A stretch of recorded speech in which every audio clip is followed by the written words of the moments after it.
Didn't one of y'all post in the group chat something about the intergalactic Yeah, I think that's the thing way with they Wakanda? going.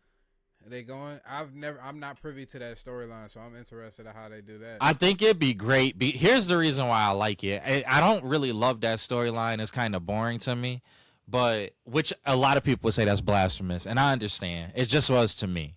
But what I do like about it is you could get everyone. It's an intergalactic empire. Mm-hmm.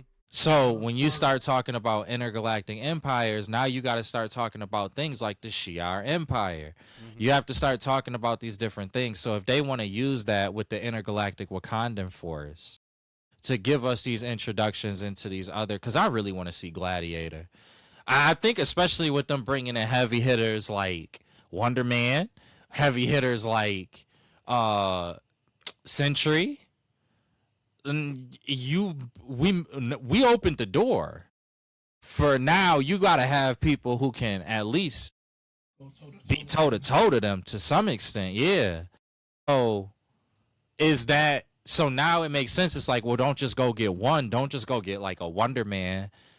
You need to also go get like a Blue Marvel, or you need to also go get like a Gladiator. You got to get some people who can Black kinda, Panther movie would be a great place to introduce Blue Marvel. I'm not even gonna lie to you. That's why I would not be shocked if we end up getting Vulcan at some point, especially if the intergalactic areas start to get touched on. That makes me wonder that if we bring it into X-Men while at the same time Wakanda is introducing us to a larger galaxy in the next saga. Well, when I put those two things together, that makes me think Shi'ar Empire will be somewhere in play in this next saga. And because again, X-Men is the theme, that's making me think about Xavier's ties to the Shi'ar Empire. Yeah.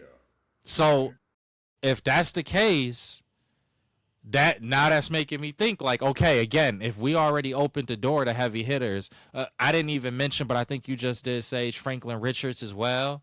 I mean, if this boy is growing up and he exists in this universe, that's another insanely powerful person. So it make me think people like Gladiator come into play. It make me think people like Vulcan come into play.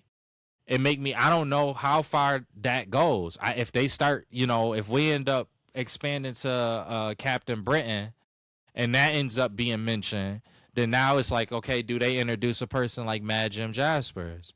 I don't know. They gotta boost up the power level